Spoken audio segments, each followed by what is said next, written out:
This is Freedom Global News. Independent National Electoral Commission backtracks and names Sadiq Wali as PDP Kano gubernatorial candidate and drops Muhammad Abacha. Federal government releases list of admissions into 110 unity colleges. Court remands suspended Accountant General Ahmed Idris and 3 others over alleged 109 billion naira fraud. And on the foreign scene, Myanmar genocide case to continue as International Court of Justice affirms its jurisdiction. Global News.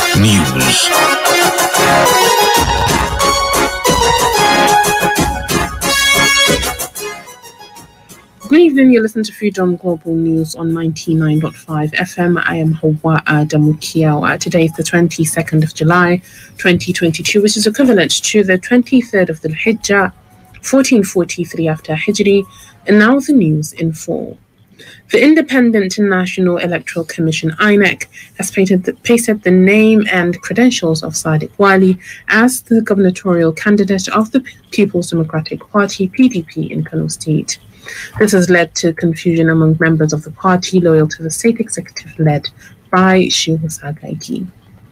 Reports say that the crisis in the Kano chapter of the opposition party led to parallel primary elections, which produced the sons of former Minister of Foreign Affairs Ambassador Amin Wali and that of late former Head of State General Sani Abacha. The Resident Electoral Commissioner in the state, Professor Rizkwa Shehu, had told newsmen on June 30th that the commission monitored only the primaries conducted by the Shehu Wadasagaigi-led state executive, which produced Abacha as its governorship candidate. But with the list of gubernatorial candidates pasted nationwide today at INEC state offices, it was observed that Wali's name and that of his deputy, Yusuf Nambata, were displayed on the wall of Kano INEC office.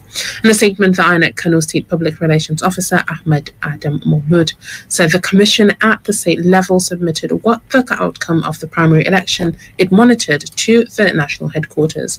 He said what was, however, pasted on the wall today was what was sent back from the national headquarters. Meanwhile, President Muhammadu Buhari is currently holding a meeting with stakeholders of the ruling All Progressives Congress APC at the State House in Abuja. In attendance at the meeting are the national chairman of the APC, Senator Abdullahi Adamu, the party's vice presidential candidate, Senator Kashim Shettima, Senate President Ahmed Lawan, Deputy Speaker of the House of Representatives Idris Wasi, Chairman of the Progressives Governors Forum, Governor Atiku Bagodu of Kebbi State, Governor Babagana Zulum of Borno State, Inuwa Yahya of Gombe State, Abdullahi Sile of Nasarawa State, among others. The meeting comes 2 days after the party unveiled Shettima as the substantive running mate of Asiwaju Bola Ahmed Tinubu for the 2023 presidential elections. The federal government has released a list of admission into the 110 unity colleges across the country, including the Gifted Academy in Sileja, Niger State. The Director, Press Federal Ministry of Education, Benjamin Dem Gong, asked the parents of pupils who applied for admission into any of the nation's unity colleges to check for the names of their wards on the ministry's website, www.education.gov.ng or www.fme, or at the school they applied. He said limited vacancies still exist in some unity colleges as indicated, and admission is ongoing in schools where vacancies still exist. Another sporting arena, Minister of Youth and Sports Development Sunday Dare has charged Team Nigeria to be competitive and successful in their outing at the 2022 Commonwealth Games, which will kick off from July 28th to August 8th in Birmingham, United Kingdom. Mohamed San Uba has details of this and other sport updates.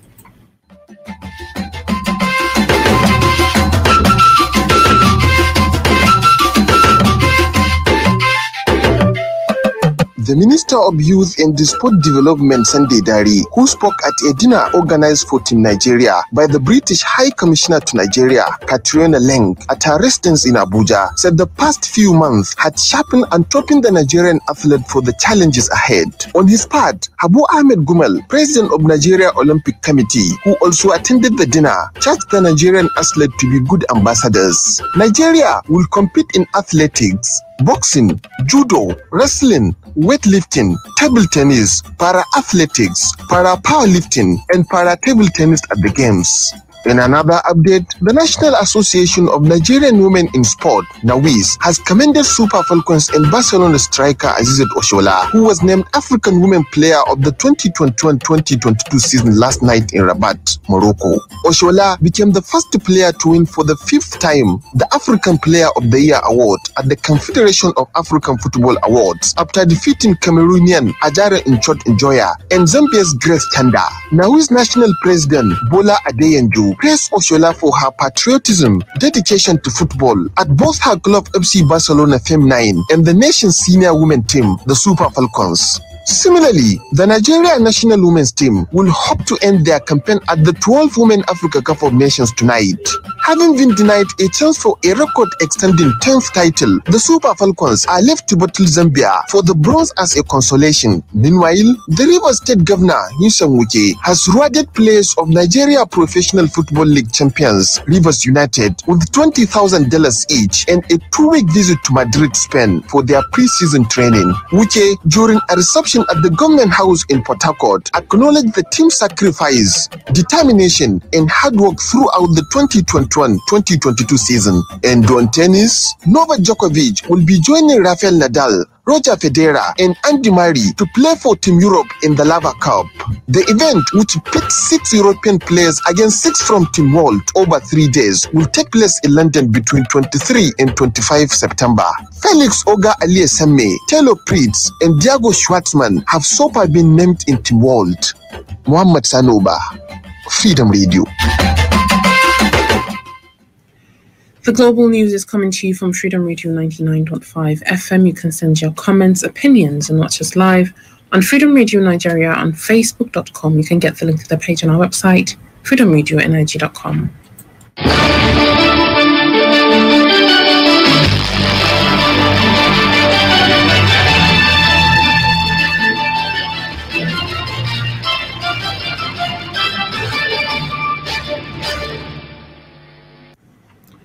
Welcome back. You're still listening to Freedom Global News on 99.5 FM with Hauwa Adamu Kiyawa.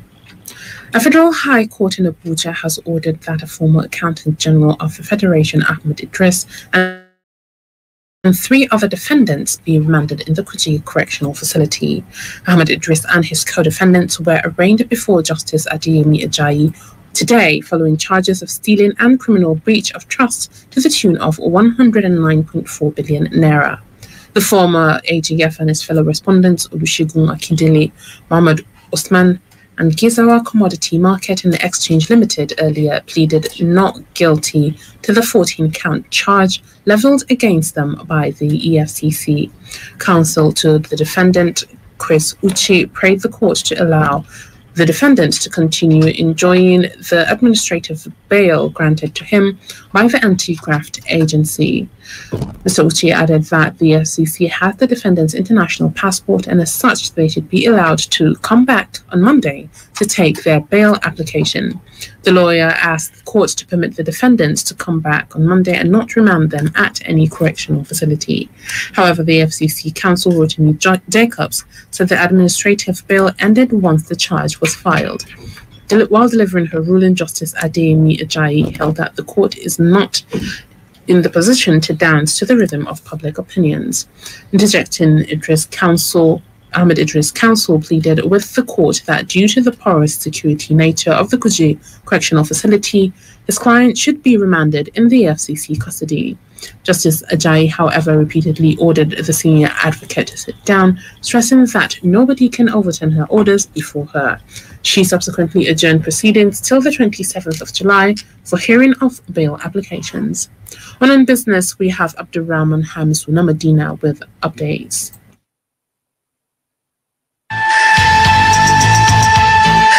Amid a projection by the federal government to spend a sum of 6.7 trillion naira on fuel subsidy next year and a major shortfall in government oil revenue this year, economic and energy experts had predicted tougher days ahead for the economy, states and Nigerians.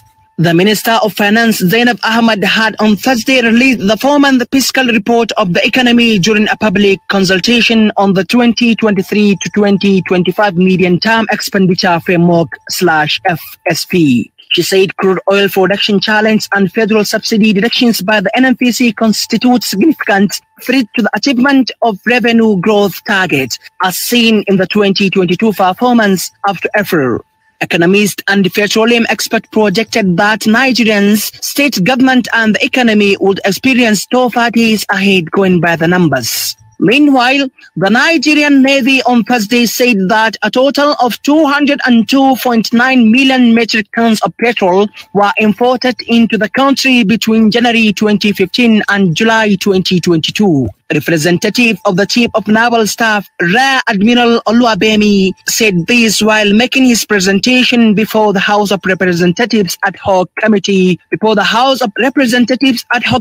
investigating the actual daily petrol consumption in the country. He said from January to July this year, a total of 12.3 million metric tons of petrol were imported into the country.